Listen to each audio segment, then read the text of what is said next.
Jodee Blanco. Jodee endured such horrific torment, she attempted suicide on more than one occasion. She is the author of Please Stop Laughing at Me. First of all, thank you for having the courage to speak out, because I know quite a few people in the community are afraid to talk because they're afraid of, oh my gosh, what's going to happen if I say anything? Right. So what happened to your daughter after the community meeting where she spoke out against bullying?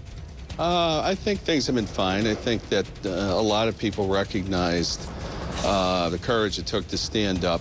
And I think, you know, it's very disturbing. It's been a disruptive year for all the kids in the school, but she's hanging in. Was she harassed at all? Did anybody say anything to her because she spoke up against these bullies? No. Oh, okay. Well, let me ask you this question. The superintendent is now defending how school officials handle all of this. The reports of bullying specifically. Listen to this.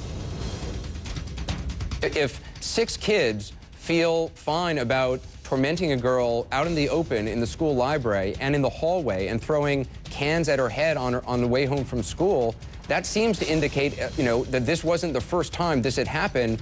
I mean, how can this be going on in the hallways and nobody seemed to have reported it? Well, first of all, if it had happened earlier, which we believe probably it did, and it had been observed by our staff and reported to us, I'm telling you that the principal would have taken stern action with the kids. Really?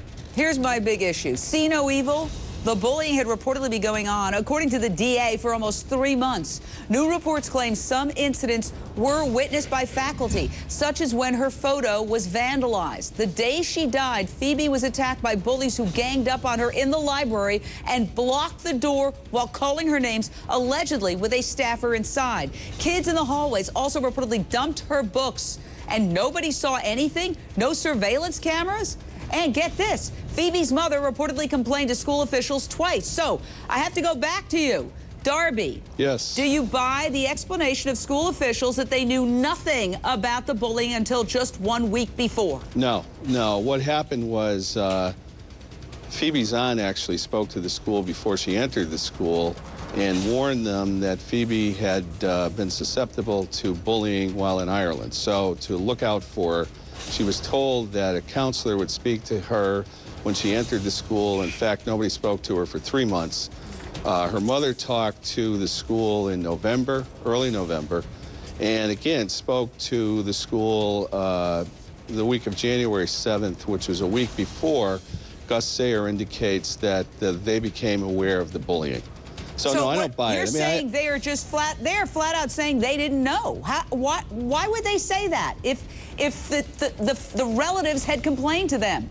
Well, I think that they just looked the other way. They were attempting to cover it up. I mean, I think what's happening now is you've got the superintendent Sayer who's duking it out with the district attorney.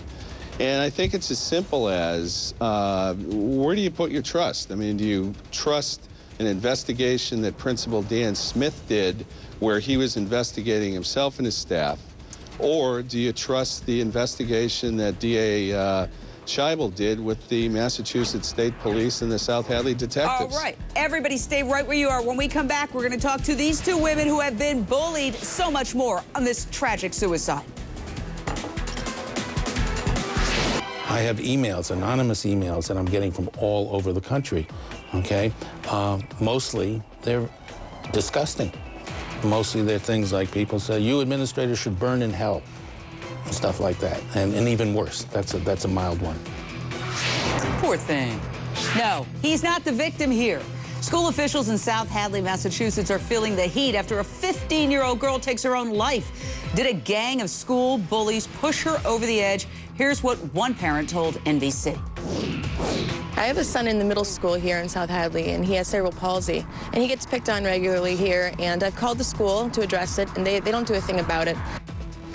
Jodee Blanco, you are a bullying survivor. What I think is just so stunning about this case is the sheer number of people accused of bullying this girl. Well, and Jane, I want you to know that I work in schools all across America sharing my story. I work with tens of thousands of kids, and this is not isolated. This happens all over. And what has to happen is this school knew about it, they knew what was going on, and they have to be held accountable because, Jane, if they're not, It's a slap in the face to all the schools who are responding, who are trying to get it right, and it's like giving our blessing to the schools who continue to do what Phoebe's school did, which is nothing. And with that number of kids tormenting that poor girl, teachers knew, hall monitors knew, they knew.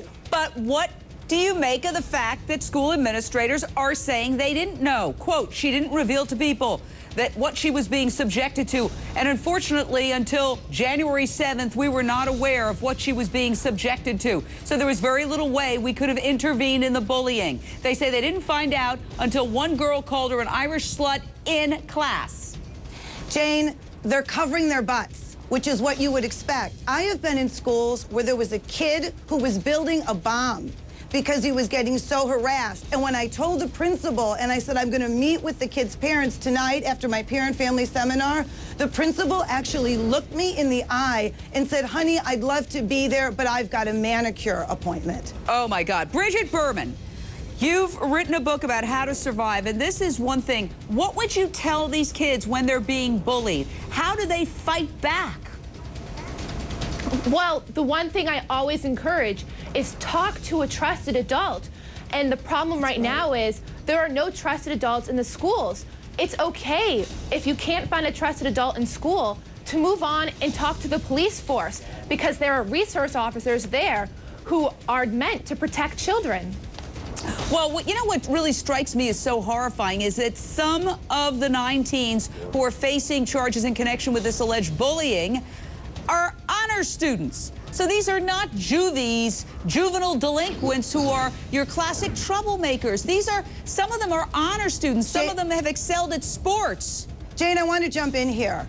I call those kids elite tormentors, the mean popular kids who exclude on purpose, who are cruel on purpose, and they're a school's most insidious beast because teachers love them. The community thinks they're adorable, and so they can get by with these crimes because everyone's in self-inflicted denial. And this is the biggest threat in our school systems, are those elite tormentors. There's no doubt, and everyone has to be held accountable here, Jane, adults and the students. We've got to leave it right there. It's a crisis. We're staying on top of it. You're watching Issues on HLN.